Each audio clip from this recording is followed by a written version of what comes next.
Bonjour à toutes et à tous et bienvenue dans l'émission. Aujourd'hui, j'ai le plaisir de recevoir pour 12 minutes la ministre française de l'Armée et des anciens combattants, Catherine Vautrin, pour justement décrypter la défense et la sécurité en Europe. Une Europe qui se trouve de plus en plus prise en étau entre une Russie agressive et des États-Unis imprévisibles. Madame la ministre, merci d'être avec nous aujourd'hui. Bonjour. Alors commençons par la situation en Ukraine. Êtes-vous convaincu que les négociations menées sous l'égide des États-Unis aboutiront à un accord de paix définitif ? Alors déjà, je vais peut-être vous parler de la situation en Ukraine parce que j'étais samedi, il y a donc 5 jours, j'étais en Ukraine à l'invitation de mon collègue, le nouveau ministre Mikhail Fedorov. Et avec lui, je suis allée sur une base à l'extérieur de Kiev. J'ai rencontré le président Zelensky, j'ai beaucoup écouté également mon collègue et j'ai surtout mesuré qu'aujourd'hui, il y a 3 heures d'électricité par jour à Kiev, qu'il y a toutes les nuits des missiles, des drones et que réellement il y a une nécessité à apporter des réponses dans un pays dont je veux souligner l'extrême résilience. J'ai aussi visité une entreprise qui fabrique 5000 drones par mois en pleine situation de guerre. Donc vous voyez un pays totalement mobilisé que rien n'arrête. Mais pour répondre à votre question, quand vous assistez à des alertes, comme je l'ai vu, la nuit où j'ai voyagé entre la Pologne et Kiev, il y a eu à l'ouest des alertes et il y a eu des attaques pour faire tomber une fois encore les ressources énergétiques. Et dans le train du retour à Lviv, il y avait là aussi encore des alertes. Donc c'est une réalité de tous les jours. Et donc on se dit, est-ce que réellement les Russes ont envie d'aller vers la paix quand on voit cette situation? Pour autant, je souligne évidemment tous les efforts qui sont conduits par les États-Unis avec l'Ukraine pour parler avec les Russes. Et je dis aussi qu'il est important que les Européens soient associés parce que vous le savez, notamment avec la coalition des volontaires, nous serons là pour garantir, dès lors qu'il y aura un arrêt des hostilités, un cessez-le-feu ou mieux un accord de paix, nous serons là pour garantir ces conditions de sécurité. Sur le plan personnel, je pense que c'était votre première visite en Ukraine en tant que ministre. Tout à fait. Quelle était l'ambiance là-bas? Quelles sont vos impressions? Les Ukrainiens, ils sont à bout de souffle, déterminés? Ils sont extraordinaires de résilience. C'est-à-dire que dans la rue, dans Kiev, vous n'avez pas l'impression, la journée, vous n'avez pas l'impression d'être dans un pays en guerre, tellement ils avancent. En revanche, la nuit, vous voyez bien des immeubles entiers pas éclairés. Et là, vous vous rendez compte, vous avez des gens qui vivent chez eux avec 5, 6 degrés. Il faisait moins froid parce qu'il neigeait. Il a neigé toute la journée. Il y avait 40 cm de neige dans Kiev. 3 jours avant, il faisait moins 20. Et je crois que là, en début de semaine, il a de nouveau fait très froid. Donc des conditions pour la population très difficiles. Mais le vice-ministre en charge des relations avec l'Europe me dit... Mais vous savez, l'époque où Napoléon pensait que sans ressources, on fait tomber une population, c'est terminé. Nous sommes capables d'affronter ça.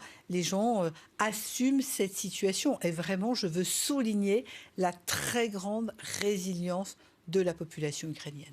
Et au niveau de l'armement, qu'est-ce qui manque le plus aux Ukrainiens? Alors, le sujet, c'est vraiment le combat dans le ciel. Et c'est la première chose que m'a demandé le président Zelensky, c'était d'être le relais du besoin de missiles. Là, je sors d'une réunion dans le cadre du rendez-vous NATO d'aujourd'hui. Avec Marc Rutte, le secrétaire général, ce que nous avons fait aujourd'hui, c'est un tour de table de l'ensemble des ministres présents, avec une première question qui était « Comment convaincre votre Premier ministre d'aller plus loin ?» Alors moi, mon Premier ministre, c'est l'ancien ministre de la Défense, Sébastien Lecornu. Donc autant vous dire qu'il connaît les sujets. C'est lui qui a fait le budget. On est en hausse de 13%. Mais derrière, il faut que chaque pays européen se rende compte que la défense de l'Ukraine, c'est notre défense européenne. Voilà, justement, lors de vos vœux aux armées, vous avez plaidé pour une mise en place d'une force multinationale pour l'Ukraine. Qui devrait y participer et comment ? Et vous savez, je crois qu'il est important que l'ensemble des Européens comprennent que la sécurité du continent, elle est incontestablement liée à la sécurité de l'Ukraine. C'est la première fois depuis 1945 que nous avons une situation de conflit sur notre continent. À partir de là, c'est tout le sens de ce que l'on fait au sein de l'Alliance, mais c'est aussi tout le sens de ce que l'on fait au sein de l'Union européenne. Nous avions une réunion des ministres de la Défense européenne et notre principal sujet, c'était l'aide à l'Ukraine. Et quand le président Macron, avec l'année dernière le Premier ministre anglais Steinmeier, ont travaillé sur la coalition des volontaires, c'était bien cette volonté d'apporter des réponses en matière de surveillance aérienne, de surveillance maritime, de régénération des forces ukrainiennes. Et ça se fait avec l'ensemble des pays européens qui s'engagent et qui participent. Alors, le président de la République ainsi que le chef d'état-major ont régulièrement évoqué une possible guerre avec la Russie. Est-ce que vous partagez ces craintes ou est-ce que c'est un peu alarmiste quand même ? Vous savez, la question qui se pose à partir du moment où nous avons un conflit sur le continent européen, la question, c'est de dire que nous devons nous préparer à un conflit de haute intensité. Le meilleur moyen d'éviter un conflit, c'est de se préparer à ce conflit. Et c'est ce que nous faisons. C'est la raison pour laquelle la France a l'armée d'Europe qui est la plus entraînée. Nous avons un maintien en condition opérationnelle de l'ensemble de nos armées. Et vous savez aussi que la France a la particularité, et c'est une doctrine constante depuis le début des années 60, nous articulons une dissuasion nucléaire aéroportée et navale opérationnelle avec en parallèle, évidemment, une organisation de défense conventionnelle tout aussi opérationnelle. Et ma responsabilité de ministre des Armées, c'est que le président de la République française, chef des armées, ait à sa disposition tous les outils dont il a besoin, parce que pour être respecté, il faut être craint. Est-ce que vous êtes pour une armée européenne professionnelle ? Vous savez, moi je pense qu'aujourd'hui, nous sommes, nous, un pays qui a fait le choix d'avoir une armée professionnelle, qui fait le choix d'élargir son format d'armée avec deux approches nouvelles. La première, c'est la réserve volontaire.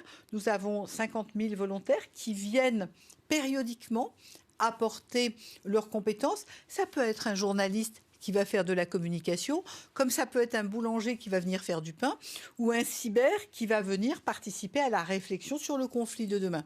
Et puis nous venons, c'est tout nouveau, le président de la République l'a annoncé au mois de novembre et j'ai lancé le recrutement au mois de janvier, nous venons de lancer le service national, qui est un service volontaire qui s'adresse aux jeunes entre 18 et 25 ans, garçons, filles, uniquement sur du volontariat. Ils sont sélectionnés et notre volonté, c'est de rapprocher le lien entre la nation et son armée, expliquer ce qu'est être citoyen, les valeurs de la République et comment on s'engage dans sa République.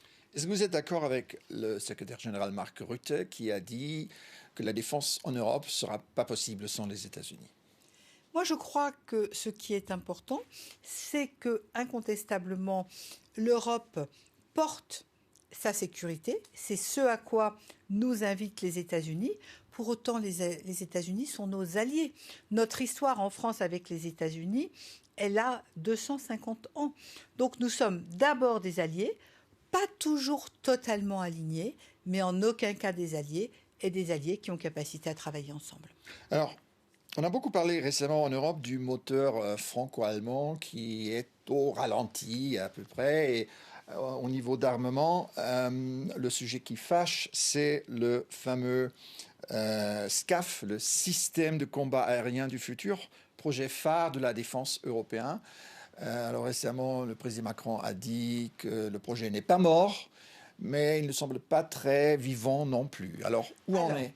Il y a d'abord Exactement. Il y a un sujet extrêmement intéressant qui est ce qu'ont voulu à l'époque la chancelière et le président Macron, qui était cette idée finalement du cloud de combat. Et vous voyez, on revient sur cette notion que finalement un des enjeux majeurs, c'est le ciel. À partir de là, il y a plusieurs piliers dans ce projet.